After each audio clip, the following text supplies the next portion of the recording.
kasi bato ya FC nini bafanda wana bafanda libela bafanda bazo ruminer bazo fanda ba hotela nini ba kosala est-ce que monte bazo pesa bango plateau bo mona ngote otuninga question ya kitoko s'il arrivait que na ba situation nyonso wana que le directeur à cabinet chef d'état dit que non voilà mon chef même na $1 à ebaki et vous ne savez pas qu'à ce moment-là ça risque de donner l'occasion et pas à congrès oh bino bozo contrôler te ba profiter bozo mona ngote nga crainte na nga ngona ya on a ba que il faut sauter les premiers sauter les premiers ngozala fallait que présidence ne a décrété na kati na ba service na ye fallait décréter des audits internes. Ici, nous avons un code de code à procédure pénale. Dans le code à procédure pénale, dans l'article 28, alinéa 2, et le bibouille. Ceux qui s'il vous plaît, ceux qui ont condition de fond, ils ont réuni. Le parquet, officiel ministère public, a coquille commettre moutou.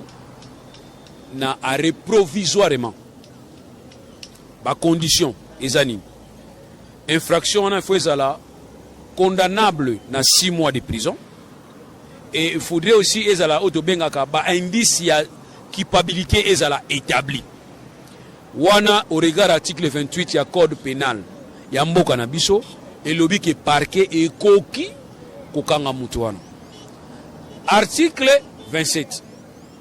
Article 27 peut le bibouille.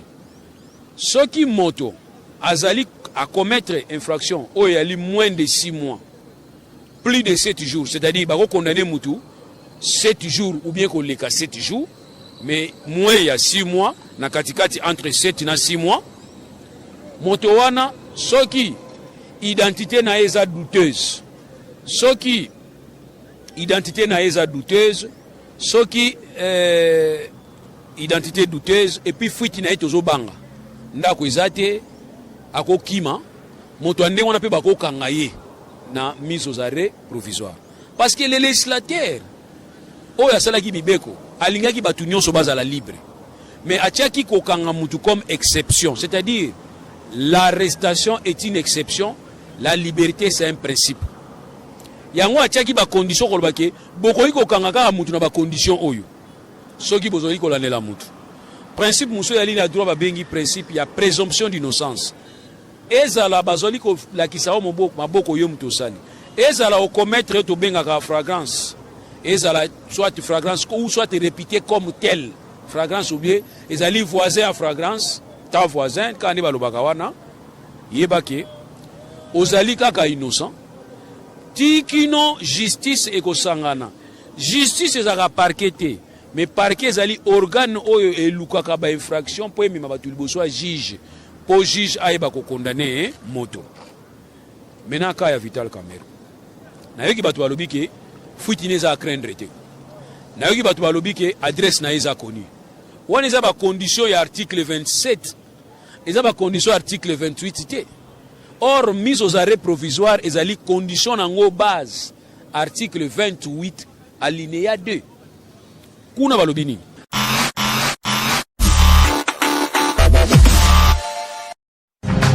Radio Bissonyonso Congo, RDC, une chaîne au cœur du monde. Merci à tous les abonnés de NC Live, mais pourquoi pas de votre radio, la radio Bissonyonso Congo RDC à suivre en ligne sur www.rcongonews.com. Les grands rendez-vous du décryptage de l'actualité de la semaine, c'est aujourd'hui avec Maître Loulou Diloumout. Avec lui, on va vraiment brosser toutes les grandes thématiques de l'actualité de la semaine. Maître Loulou, Moté. Moté Ndekoniki. Maître Loulou, to vivre un très grand scénario, une réussite totale pour la justice congolaise. Enfin, Vital Kamerhe aux arrêts. Déjà, on a signalé que Maître Loulou a maître avocat. Impression dans les années, Maître Loulou. Bon, je ne peux pas avoir impression autre qu'il y a qui va continuer Moussalati Nasuka. Parce qu'il y a des débits, mise aux arrêts provisoires et provisoires, comme Bozo Kango. Et à telle enseigne que ce moutou a péci ba preuve na yeto, ba sali ba confrontation. Et mon ami qui est ba élément et ko soutenir Yezali, eh ben, il peut toujours bénéficier, il y a relax. Mais on te dit qu'il faut tout simplement que Batouba Yebake, et ça, ba signaux. Moi je ne peux pas déjà na banako CP là. Na banako bina na matériel ba mesaté. Mais nga personnellement nakozalaka nde prudent ya koloba que nous sommes obligés à veiller kaka parce que biso za bato ya parti politique te na muto ya INC te na muto ya IDPS te na muto ya PPRD te na nde muto ya société civile. Donc ça dit nga na bato ya IDPS na bato ya INC na bato ya PPRD na bato soki ya nini oyo ya nini ya ba MPR ngani na o défendre bango nyonso biso ni na kati ya société civile. Vous comprenez? Alors yango to un peu prudent na ba décision se zo mona na misu to un peu prudent na maso to mona na misu biso ba événement lo bela biso lo côté mais to la na événement ndenge salemeli mais to la ngo peti na suka poli kambo ezali kambo pesi biso mayele foto ke na ngoti na suka obi ti na suka singama tembele to yeba nani alusalaki musala na été. Est-ce que vous voyez que ça appelle une infraction mo boy ba to yeba ngote Infraction ni maître Loulou. ah ba to yeba ngote Une infraction parce que oza mutamibe ko faut abstention coupable. Abstention. C'est-à-dire, au lieu de poser un acte, où il empêcher mouyibi ça la matière, yo kangai misu. Il y a pas infraction. Donc il est à niveau là. Parce que attends, Messi Pouachabi a son paraba adversaire. Comment Messi Pouachabi a son pan arbitre na les semaines, na public pour une Chabi, et ça là. On te dit que non, tu fond la misu na dossier. Faut que na tina suka to yeba pour permettre biso lobby, to tchaba garantie. Pour Vital Kamerhe Mousso ayati. Na liga ne on pas comprendre pour Vital Kamerhe Mousso ayati. Sinon, o ya koti prison, o ya ko remplacer, asali ga ne muninga ne asalaki. Et comment d'habitude. Il est garango ga ne wana, to sala biso lo côté, et on te dit o za ba signo. Maintenant, oui, ça va signer, mais maître Loulou, est-ce que les lots vont affirmer à la face du monde que les lots seront comme la justice encore indépendante? Na ko affirmer te. Na lobi ki na scientifique. Pour justice indépendante, il faut que bato créer organisme moko où ils ont permettre à ce que tant ils ont ça là bas enquête, ba tirer ba pression te. Mais dans la France, vous voyez que Sarkozy a qui n'a répondre. Pas ni juge d'instruction en France hein. Il y a un système moko boye, moi structure moko za pembeni. Ils ont le cas infraction d'une manière indépendante. Muto a tout ça été. Mais bino besoin parquet bo tiango sous injonction. Quand elle a quitté na législateur en 2006, c'est la qui erreur. Ba la mugi na 2011 habité to ko commettre une infraction. So to tiki parquet za indépendant a kondia biso. Ba suis parquet ba zone sango na katia système ya injonction ya ministre de la justice. Alors il sanga nan. Ba ko pona batu ba okende kuna. Ya moni comme une justice sélective. Mais ce que oyo bandi boye yeba ke eza to bengango Eisenberg. C'est-à-dire les appuis à Eisenberg, c'est-à-dire moi glace et bimalikolo au Titanic et tout aki. Yango ne bimisi mutu. Na kati to Holandela. Photo yeba ezala kindeni. Ezako bimaka ndenge nini. Parce que mboka na biso na ba service belé avec ba bureau de non. Ba sauté service on est 4 ans on dirait. Na 400 ba 4 ans bango moko. Nzoka R ndefu basala ka musala nde yangwana. CIA, FBI au moins ba organisme on signifie ka ba transaction dans monde bazali na États-Unis bazali. Ah pas la biso za la raté. Oui, maître Loulou, qu'est-ce qui a fait que Vital Kamerhe une fois répondre à l'invitation, il faut maman va tirer une détention préventive. Est-ce que vous pouvez expliquer bateau besoin de comprendre un peu qu'est-ce qui s'était passé réellement pour retenir Vital Kamerhe? D'abord, il faut comprendre que justice, nous avons un code de procédure pénale. Dans le code de procédure pénale, dans l'article 28, alinéa 2, et le bibouille. Ceux qui s'il vous plaît, ceux qui ont condition de fond, ils ont réuni. Le parquet, officier ministère public, a coquille commettre moutou, n'a arrêt provisoirement. Ba condition, ils ont infraction, on a fait ça condamnable dans 6 mois de prison. Et il faudrait aussi ezala autobengaka ba indice ya culpabilité ezala établi. Wana au regard article 28 ya code pénal ya mboka na biso et lobi ke parquet et koki kokanga mutu wana. Article 27. Article 27 pe lobi boye. Soki moto azali à commettre infraction o yali moins de 6 mois. Plus de 7 jours, c'est-à-dire ba ko condamner mutu 7 jours ou bien qu'on les 7 jours, mais moins il y a 6 mois, na katikati entre 7 et 6 mois, motowana, ce qui identité na eza douteuse, ce qui identité na eza douteuse, ce qui identité douteuse et puis fuite na etozo banga ndako ezate akokima moto ande wana pe bakokanga ye na mise aux arrêts provisoire parce que les législateurs oyo asalaki mibeko alingaki batu nyonso bazala libre mais atiaki kokanga mutu comme exception, c'est-à-dire l'arrestation est une exception, la liberté c'est un principe. Yango atiaki ba condition ko lobake bokoyi kokanga kaka mutu na ba condition oyo soki bozoli kolandela mutu. Principe muso ya ligne ya droit babengi principe ya présomption d'innocence. Ezala bazoli ko lakisa o maboko yo mutu sali. Ezala o commettre to bengaka flagrance. Ezala soit flagrance ou soit répété comme tel.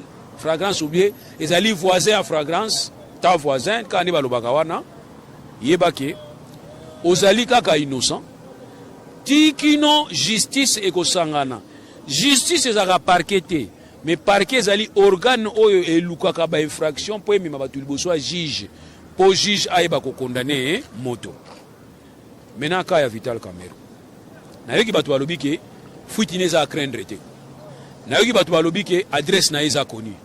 On a ba condition ya article 27. Ils ont ba condition article 28. Or mise aux arrêts provisoires ezali condition en base article 28 alinéa 2. Kuna balobi ni. Kuna balobi infraction 6 mois plus. Infraction 6 mois plus ou bien ba indice ya sérieux ya culpabilité eza établi. Ça suffit déjà pour monter à la mise aux arrêts provisoires. On n'a plus besoin de savoir ce qu'on fait dans wapi. Ata kangamanda kuna parquet. Ata là la mettre moko na magistrat. Ça ne dit rien. Ils sont le magistrat de côté. Parce que condition on est allé répondre à l'article 27 pour la identité à mutu na fuite identité c'est article 27. Mais article 28 dit que ceux qui ba condition est réunis que culpabilité na yo est établie et que infraction azolandela yo ezali au-delà de 6 mois. Ba ko kanga yo ba tio na prison. En attendant, suite continue. Par rapport à Kaya Vital Kamerhe, azaki une invitation. Mais bon, l'invitation, il y a un parquet. Et ça, l'invitation à fêtité. Qui est procureur à l'anniversaire à Bengsi Kamerhe. Et ça, l'invitation à Bengango, acte à procédure. Mais total, il y a un indice, il y a un mention, il y a un pemben. Il y a un RMP, il y a un registre, il y a un ministère public, c'est que le dossier pénal les a ouvert. Contre les moutunions, il y a invité, il y a comme l'enseignant. Ou bien il y a un RI, c'est que procureur parquet azali ko luka infraction mutu mo asala ki infraction ayeba sana ki ndenge nini akoluka ba témoin akoluka ba renseignant wala ba chaka RI wana pe bakangela ngo mutu te RI bakangela ngo mutu te mais du moins soko kei et que parquet a estimé que yo mutu to pese ba renseignement zande yo wana ako transformer RI na RMP mais na invitation à Vital Kamerhe ekendaki déjà RMP donc ezaki déjà dossier moko efungwa maki pona ye dossier fongomaki te mbala moko na parquet à matete parce que batumso alobaki oh non juridiction il faut être territorialement so nini matériel compétence non to extrapoler cette compétence eza mingi na makambo etali ba cour juridiction mais oyo tellement ba parquet ezalaka bon moko c'est-à-dire bon moko a parquet zani azana chef moko procureur général près à cassation parquet azali na otobengaka hiérarchisation ya parquet ba respectaka ba chef na ndenge bazali mutu na likolo na ndenge naye dossier musu eko za traité na niveau ya parquet près cour de cassation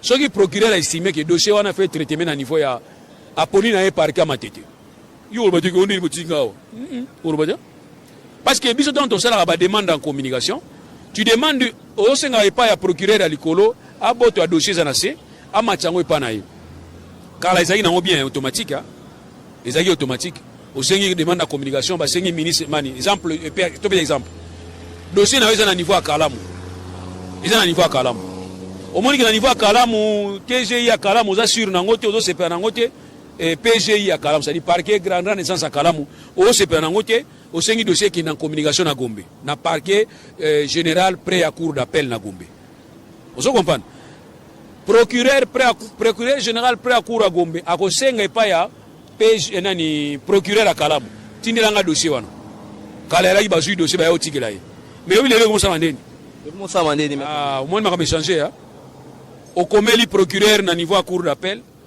na près à cour d'appel à répondre yo abiso oui na sur lettre na yo mais na zo instruire magistrat wana a instruire ka dossier a salanga rapport yango pe salamaki parce que bato e bakangaki liboso na dossier ba oya mutu Africas mutu Arao Bank na OVD batangi kombo ngata batangi kombo na yote so batangi kombo na ngabe na ngozo invitation batangi kombo a Vital Kamerhe pour nini parce que bisika mbongo za robi mandiza ikuna pour nini susu ezali erreur oyo to salaki erreur yango ezani erreur étant masali passation civilisée à pouvoir oto bengaka soki nini babenga yango alternance tango esalami chef de l'état asika yebanaki premier ministre asika yebanaki te parlement asika yebanaki te ozolanda nga il était question chef de l'état asala projet azalaki na yango dossier à 100 jours yango wana le problème natuni question mpo nga nazala moto ya mutu te nde nazala moto ni moto ya koto ni moto ya koto est ce que ezalaki urgent tosala est ce que ezalaki urgent totonga bandako na kanchachi est ce que ezalaki urgent tosala baso de moto bamoto ki sote ndako ya kanchachi ezalaki urgent te preuve eza nini esili te mais Congo ezokontinue kovivre ndako baso de moto ezalaki urgent te mpo na nini esili te bambouteillage ekontinue et puis bambouteillage ekokontinue ate esili donc ce que oyo ezalaki urgent kosala ezalaki mpo na nga baroute ya desserte agricole oyo aliki na niveau bazamba kuna na kati ya bazamba babiloko ezopola na kati ya bamboka mituka ekotaka te ozo comprendre wana ekopermettre bosala banzela kuna mpo ya nini banana eza na suka kuna mituka ekende ozwa yango facilement ata voiture ebimisa yango na nzela ya balabala mpo mituka minene ezwa yango eya na centre de consommation Kinshasa parce que biso olobaki ke soko memi mbongo eke kotika na présidence parlement ekoya ekozala na incapacité konoluka kotuna compte na président puisque président aza irresponsable na parlement or président te mza osala mosala wana directeur ya cabinet na ye bosiko na tuni question moi sino na pale opesi ye mbongo bana bakende kolia mpo bana balia ozongi na poko kuti bana baniso bakwei futa bana balie te yo okobokse bana mpo balie te tokende obeta bato batekaka biloko na wenze okotuna nani otuna mwasi na yo te kasi mwasi na biso na ka oyo Vital yeba wanga otuna ye na ka oyo mwasi na biso neza Vital maître Sigo moi otuna ye mosiko bosiliki pwani maître Sigo soki mwasi batuni mwasi boske mobali donc mobali est président de la République est-ce que la minute chopé il y a procès juridiquement prévu interpeller le président de la République qu'est-ce que la loi prévoit oui ya on a lobby eza singama tembele tango mwasi akolobaki na lambaki te po mutamutu apesaki biloko olia te biso tu miso eki na mutamutu singama tembele te voilà les comme na lobby ka bato comprendre soso mibale so babundi bazala mibale pe etikala na se donc so to continue ngoyo oto benga état de droit bino benga on est slogan isa slogan te état de droit eza réalité la bamboka mususu ezali représenter la justice et cette justice qui élève une nation c'est une justice qui est moralisée ou eza neutre et justice a toujours symbolisé comme balance hein? Ou soit comme on y coupe oko simba jamais coupe na place à songo zo kisamuninga tant dozo kisamuninga yo pozo zoka ya to lobiki bokeba ngoni dossier oyo to s'intéresser nango netinga nazo séparer dossier makasi et ko la sabiso ba faille o ezaki na présidence parce que nous avons vu des failles biso lobaki ba faille ça kuna mon frère le chef de l'état bon entre nous hein, c'est en blaguant hein, il voyageait un peu trop mais il n'était pas seul na Kamerhe na niveau à présidence ils étaient nombreux toute cette bande là bazalaki bo ba conseiller Kingandi so bazala 160 so bazala 200 donc mutu moko so le kabino mayele bozo tala ka épée bozo Kamerhe kolongola conseiller chef de l'état Kamerhe kolongola conseiller chef de l'état Kamerhe impossible azali directeur la cabinet kolongola conseiller chef de l'état mutu kolongola conseiller chef de l'état ka chef de l'état parce que bango so bazala nommé na ordonnance présidentielle donc ngai ni na saboya so na za de jouer na yo ko sala erreur te soko sali erreur po musale beba yeba ke ngamu omoninga ngamu na okanisa yo e ngamu na orevese yo alors sona oba sikoya bino nyonso boya ta ba costume na ba veste bona ba voiture ba koma PR wana kuna botikela e Kamerhe yemo ngali mbongo wana babi parité 40 millions tala mboko na biso ba monta mikete ba millions or to luka ka 135 millions pour na lito to zala ngwawa e mona na te o mbongo izate siko mutu moko azuni 40 to luka $135,000 pour lutter contre ce qui est nini boro pianga de pianga ebimi mbongo emonate $135,000 mais or yana batu bazo yiba ba 1 million ba 40 millions ah Niki. Maître Loulou, Maître Loulou, Mutuna Moko ben. Yuma ou bien ni. Ta nga ngoli nga mbongo nde wana te. Maître Loulou, Ngata obindi to sala na oboy ko. O da me mbongo te ngana yeba te. So li ngito li mbongo to li. Na zo vérité. Ya te go to pio bino zambi kama wa ko bomba ka soni te. So to sala ngana yo. Ese ka to lia. Niki. So li yo moko Niki o Simba touche. Po Simba vrai touche. Yango Vital Caméra Simbi touche wana te moko. Olobi? Yango Caméra Simbi touche wana yemo te. Et si même na ninga libanda. Yango mo ba ke oh non so ini ba be oni. Oh manipulation injustice oni yango bimsa on ngona. Il faut ba banda dossier na niveau à présidence. Audit interne na présidence. Et Sili. C'est ce qu'on devrait faire. Qui si c'est ya retard, biso de so sala ki audit rakati. To so kanga ye muyibi kala. Parce qu'en ce moment-là, tu peux faire un rapport et pas chef de l'État. Chef de l'État rapport en contre Moutunayo. À côté là, il y a un moment niveau d'État signé ça va contre filature. Vous comprenez? Service à renseignement ça li, service à contre renseignement ça. Yo y a un rapport contre renseignement yeboy. Chef de l'État ça l'informer. Ce qu'on a toute une question. Un année mon bimbeleki, moi la maya benda kana so ya solo. Du mante que songa la chef de l'État. Bon mon ngote. Donc ngana mona que songa la chef de l'État. Parce que ngaso na za patro bisika ba oyiba. Ngapele fona toute une question. Na salaki wapi?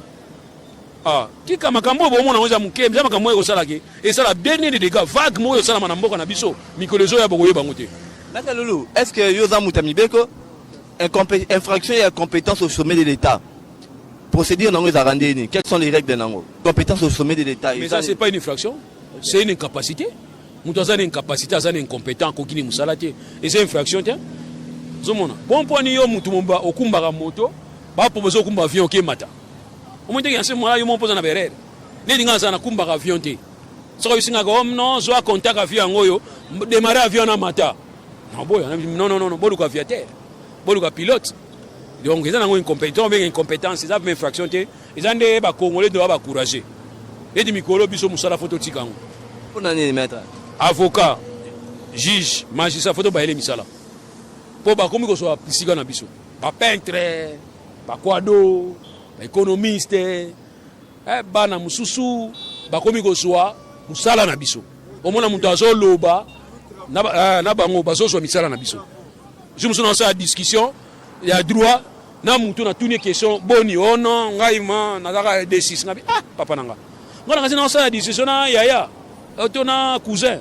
Donc il y a non, c'est ça le vrai problème mutu na ça la musala na ye. So mutu na sala musala na ye ça bien. Mais par rapport à likambo ye boye bakake singama tembele. Ndenge za boye soki mutu kana tuti mutu. Mutu akufi chauffeur à côté de prison, mais yo patron au foot à dégâts dans le cadre de la responsabilité civile. Kuna civilement responsable les chef de l'État. Parce que c'est lui le patron, c'est lui qui nomme. Maître Figo dans les cas normalement so ngai pona ye fala à suspendre déjà. Nenga zaka boue fa suspendre. Maître Figo mutuna mo ituna minenge bache en détention préventive mo na makala. Figo poste de directeur à cabinet.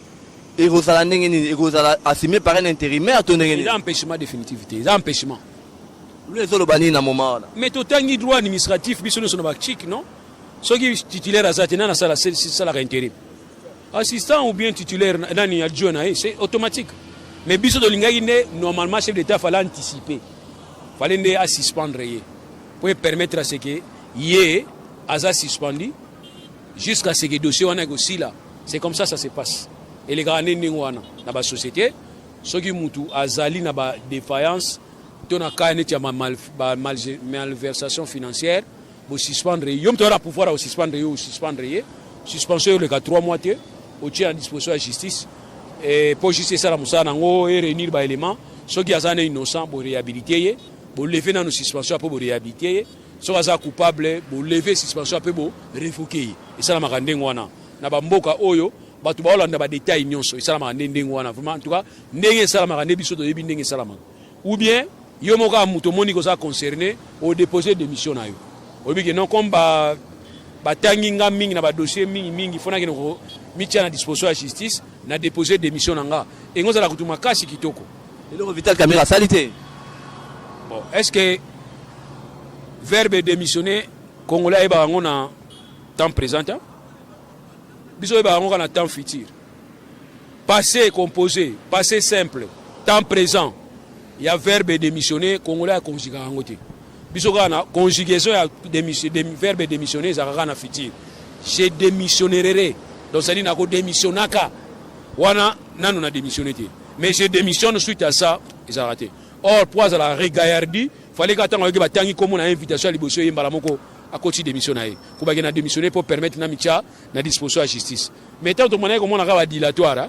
Oh, ils ont dit les 6 années passées, les 6 mois passés. Date est une erreur. OK. Mais parquet ça une erreur. Mais ça pas une erreur. Comment ma so yebi? Comment parquet yebi? OK, kuna kutuna bango ke erreur ezalia on a ya mkoloni. Ba régulariser. Ba doit comprendre que oui, moi mbali over na moni ça poste pour affronter justice. Mais oh non, nani yo, les 6 mois passés, oui, ça erreur, mais ko profiter na ngote. Oh non, compétence matérielle, compétence territoriale, hein. Wane zo bongisa te, yango na osenge pa bana mai, era ngo parce que parquet s'est préparé. Tu vas comment na niveau ko zo décision makasi ni na parquet ayebi place a tie lokolo. Bino pe bo préparer défense. Na place bo ça ba réunion et puis bana mai bo ça ba réunion ndeni. Neti ba ministre. Bo ça ba réunion ndeni. Lui Lukamba c'est la démission à bango on dirait. Non, c'est la démission à bango ndeni. Parce que maître et quoi il peut circonstance que directeur en cabinet a commis par rapport à la coalition cash. Rien à voir na makamba ya mboka. Yo za moi site. Parce que moi sino boyani, olingi biso tutu bana olela na monde Congo mobimba. Ni kia boyani na moi sina yi siko to sala ndeni pour ba décision zo ya non. Non. Ya to lobi ke biso to yebisi bino ke rien à voir na makambo ya vina bino. Rien à voir na makambo ya coalition cash na FCC. Rien à voir na makambo ya coalition IDPS na rien à voir. Oh, ils ont promis à la justice qui nous préparer. Celui qui a été convoqué, c'est le président de l'UNCT. Mais c'est le directeur du cabinet chef de l'État. Il ne serait jamais convoqué, sauf qui a gestion de 100 jours. Il ne serait pas convoqué, sauf qui le gouvernement a exécuté, mais exécuté en côté. Le gouvernement doit répondre dans le Parlement. C'est ce que le législateur a prévu. Mais Bino, dans le cadre de la Bino ne dans le cadre de mieux faire, il faut. Parce que moi, on attend le roi qui n'a pas beaucoup de place, qui n'a pas beaucoup de vital caméra dans la présidence. Na moi, na mukia yebaki. Na ba petit amike ba beki mbongo mo dans la présidence il y a 100 jours. Alors le chef d'État en tant que chef, il faut d'abord mis sur na kati mbongo wana. Et puis normalement, ngaza moi di gablo mo ka muke. Gérer na ba msambongo faut quand même visa direction. Visa direction. Donc nous c'est ça na ngote. Petit mo ka bisinga moi na pas voyager trop. Et on a Vital Caméra profiter. Au cas où Vital Caméra réunir les éléments et que le chef de l'État a cité dans 4 dossiers, quelle sera la suite de la juridiction? Maintenant, le chef de l'État, maintenant, c'est à ce niveau-là que nous disons que le chef de l'État bénéficie d'un privilège. C'est à ce moment-là que nous disons que le chef de l'État bénéficie d'une procédure qui s'est déclenchée au niveau du Congrès. Autre mise en accusation à chef de l'État. Donc, c'est ça la crainte. On comprend que mettre le Congrès. C'est ça la crainte. Crainte Angwana. C'est crainte Angwana.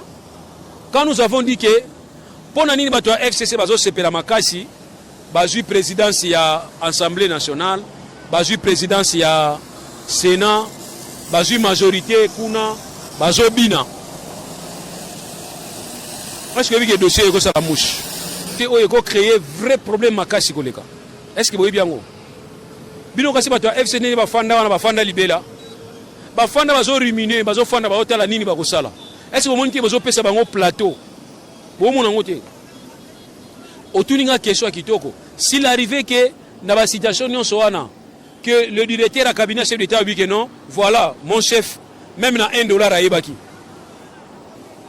Et vous ne savez pas qu'à ce moment-là, ça risque de donner l'occasion et pas à congrès, oh, bino bozo contrôler te, ba profiter. Bozo mona ngote nga crainte na nga ngona. Ya on a baï que il faut sauter les premiers. Sauter les premiers ngozala, fallait que la présidence n'ait à décréter na kati na ba service na ye, fallait décréter des audits internes. Na audit interne wana so mona ki ngozala capable que le président pouvait bien même se permettre à osenga audit externe. Et ça n'est possible parce que c'est lui le chef il y a l'administration na ye. Il peut se dire que non, nous avons confiance en Moutouké, nous avons un cabinet fiduciaire, un cabinet international, pour faire un audit. Ça pouvait être considéré comme étant une bonne voie à président ya koluka kotia clarité na kati ya musala na ye. Et wana siko ngo comprendre que président ngozala au-dessus de la mêlée parce que mutu moko ko benga ba policier te ba okanga ngai pona likambu boy. Donc bato va comprendre que ah mwana mai donc c'est que bazo yiba heureusement a bengi si audit. Comme ça ti audit aussi sa musala na ye a kozwa rapport wana osani ni. Ay ko tika ona justice. Parce que rapport lelo o bazo kangira ba Vital Kamerhe bien tout ça bazo yiba te et uti wapi. Et uti na organe moko o structure o esala kana présidence. Oto bengi inspection générale à finance. Oh caméra bengana ka o wana. Par rapport à dossier à 15 millions. Au moins nzamba sala makamuna ye. Yango to lobike. Biso to lingaki que président a sauté premier.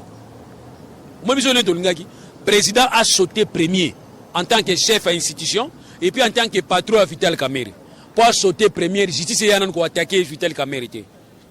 Donc tant on a sauté premier et on a net audit na kati. Donc si tu n'as pas justice, M. sous président, on a M. conseiller naie, qui n'a pas rapport na justice parce que tout ce qu'on a dit miyibi a on a kati. On a nangai. Salamité. Salamité. Mais maître Loulou, par rapport toujours il y a dossier oyo, n'engo le bimba congrès. Congrès banan ba siéger pe congrès où ils a réunir banan. Congrès ali Assemblée nationale na Sénat basangani on va benga congrès. Mais mikolo ba viana ba kima ba au travail té. Oui point. Maladie au coronavirus ezo mi ba koko. Aba via ba mona ngi onte ba via kima na première ouverture ka ba via benda. Confinement écoute ba via déjà confiné. Ba via déjà confiné. Mais maître Lubino pe ba tomibe ko lelo bo suspendre activité ni on son de renalandi communiquer mo lelo. Non, on est ali président ya cour président ya cour ya cassation. Muto a lobby pour nous permettre à ce que on a principe moko égalité de traitement ba dossier. Quelqu'un ne peut pas profiter pour Mikolo et moi muta kota na gombe zate yo go funda mutu na gombe Alexis dossier na bino ba établir nini ba établir que mutu tel défaillant non. Ya wabi que pona kombo wana à suspendre nanu ti tango ba mesure ko si après ba reprendre. Rien à voir na makambo ya parquet général. Pona leba ba tuninga question. O komba suspendre makambo wana kuna na bité rien à voir. D'ailleurs, ngala omona kutuko banga po nini. Vital Kamerhe ne ba kangende ngona faut Alexis pas juge. Juge au benga à chambre de conseil. Pour magistrat o ya kangi mutu na map, il faut legisa mutu wana pas ya juge ya détention, to ya liberté. Pour y andima à prolonger na ordonnance. Siko soki ba tie service minimum ba juge na bayete. Au moins que pour na cas de force majeure ko fanda pena kuna en entendable situation normale. Donc yango c'est pour mingi tena makambo zo le kana niveau ba signature wana ya président ya cour de cassation. Et ça mesure azui pour permettre à ce que bato bazala un peu protégé ndenge gombe za okangama juridiction munene za na gombe. Donc maître Mikolo action juridique no esa maté parquet au salaté ba parquet te corps est différent. Cour des tribunaux est corps mususu. Kuna benga ba juge assis ba juzi. Tandis que parquet ezali ba magistrat o ya parquet. Ba magistrat parquet on peut pas leur demander batika kosala.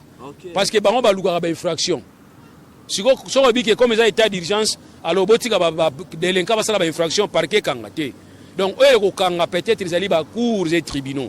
Mais parquet continue Moussala. Pour que vous soyez bien, maître, ne pas kangi Moussala batika pe caméra. Habitant, il y a un problème. Il y a un bon parquet.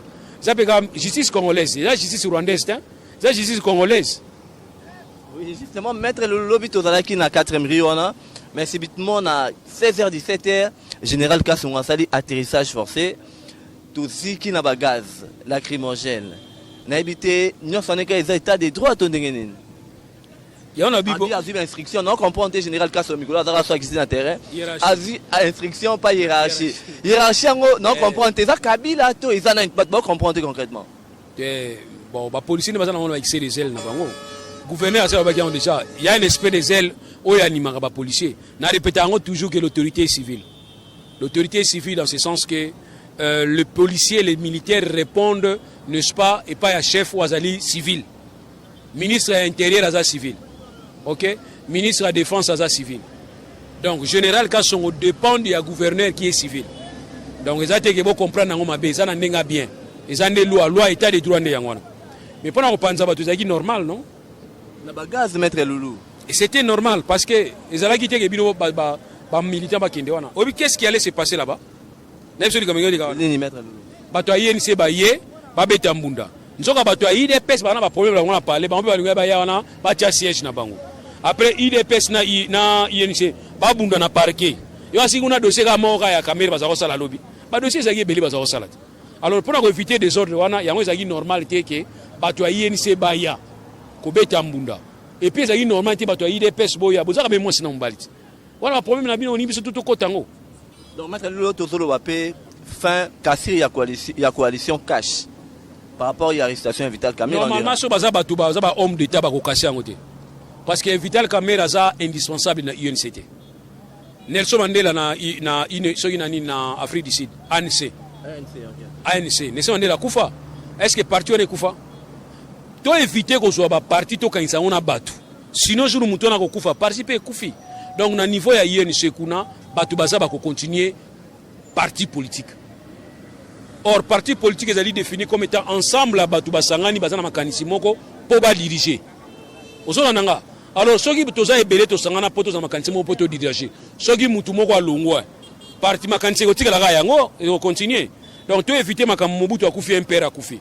Père pe kufi Kabila kufi Moussa kufi père pe kufi. Toti Kabila ko wana. UNC bonne chance bo continuer ko luka ndenge bo continuer ko gérer bo tala soki bo monique eza affirmé que basimisi bino touche pas ya ba partenaire na bino boko tirer conclusion après mais ba ministre union sur INC ba kinako contre la réunion wana il faut répondre parce que vous violer loi est lobby que ça incompatible un ministre ne peut pas jouer rôle na niveau ya parti politique mais vous êtes allé siéger na bureau politique et ça rôle bo jouaki voilà.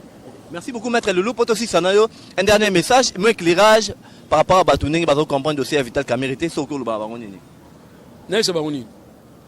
Vital Kamerhe bapesa yimbongo po asala ba 100 jours. 100 jours musale salamité. Kofi alobaki soki esimbaka mbe balobelaka te. Mais siko esimbi te balobela te. Ya on to lobelela te. Imaginez que Vital Kamerhe na mbongo bapesa ki atonga ba gratte-ciel. Atonga ba saut de mouton. Atonga ba ndako ba policier, ba ndako ba soda. Kitoko partout makambe bongaki. Est-ce que bango ba félicitations Vital Kamerhe? Bango ba ndengwana. Ba ba nani? Sous l'impulsion nani? Alors si vous voulez les gens sous l'impulsion à Moutouté parce que Simbité, si vous avez expliqué bango Simbité le rôle boni. C'était facile, mais là on a regretté ma casse. Et là au monde on a regretté. Et là on y mettra le 22 septembre 2019, tant on a tout chef d'État question pour la rétro-commission. Réponse on a CPLA qui n'a monté. Ils ont un cop. Na CPLA na réponse on a été. Et puis na souka lobby qui n'a pas confiance c'est pas ya directeur à cabinet nanga. Mais or, il y avait des informations, pendant ces moments-là, il y a détournement mbongo to lukalelo. Bon chef d'État ibaki angote, na ba service on chef d'État zanango. Et là, c'est PC angatende angwana. Mais Vital Kamerhe doit répondre, il doit répondre. Et tant qu'on répondre, il va permettre à ce que Batuno va comprendre que mboka na biso muto sa ko répondre. Mais c'est très tôt to beta mamboko état de droit. Mais ça va signaux fort, ils vont permettre biso to mi mona déjà que ça bien parce que les gens n'habitent sur information, muto mo so akeli lo. Nani wana soumettre ah boyo ka yega bino moko akelelo aza président soki ya nani soki muto moko fonera ke et en plus moko bato sambisa et pona ngama mausolée à 2 millions d'années on a tabino moko mon dieu un moment bo pesa biso bien te 2 millions na po tonga mausolée utaki wapi na kesi ya l'état siko mbongo na tonga mausolée est-ce que mausolée za 2 millions il y a 2 millions dépenses on a 2 millions ata yo moko botana mboka na biso na bato ba sasa imbongo ya Kabila na nani faut répondre. Donc on a battu il faut pas répondre. Et comme il système à répondre. Mbongo bazwaki wana o ekindaki na rao banko ebiki ezongaki. Mina regeta mingi ndenge ezonga muke. Parce que 35 millions de kindaki elinga obunga. Boyo zo 35 millions bozongi si po bimisa mundele na bino. Mais mbongo ifo na banque botaka ba intérêt. Donc 35 millions na biso fo ndeka na banque ga ifo ni bo stérile les obotate. Faut to yeba 35 millions bimisa combien? Kene o defa mbongo na banque. Otala ba intérêt ni ba opesa yo. Mais maître Lulu, conseil nous copé ça également na maman Snabiso Mikolo atikali isolé, maman Amida Chatir. Oh, atika isolé te bazam. Asa il force. Bali na dans la cacho atikali Mikolo. O ebi bibali boni bazana prison kuna. Siko bango stopé on va conseil. Non. Non, on a conseil au PSAT. Et ça problème pays côté, on doit se défendre, soit se défendre, à se défendre. Ce que simbi, ce que simbi t'es bien. Là-bas c'est fait pour tout le monde hein. Merci beaucoup maître Lulu Zaki Sengomingi pour répondre à différentes préoccupations de biso. Tokutani mbalasima toujours vous s'abonner massivement à BNC Live. Vous pouvez ça commentaire, n'ero sala ka bobi na biso s'il y a des préoccupations, maître Lulu azana disposer. Tu vas opposer Bamituna prochainement. Maître Lulu to pesi merci mingi na roli na wezi pour la réalisation de l'émission, mais également la grâce Nzongani, Cleverly Gay, équipe technique Nyon, il y a BNC Média. Merci à Maître Loulou pour répondre à la préoccupation de Bisso. Merci beaucoup Maître Loulou. Je vous en prie.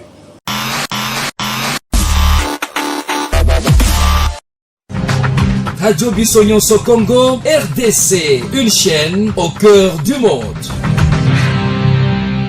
Vous êtes sur la radio Bissognon Congo RDC. Oui, tapez www.radiocongonews.com, accédez dans notre site et avoir toutes nos informations. Soyez le mieux informés dans le monde.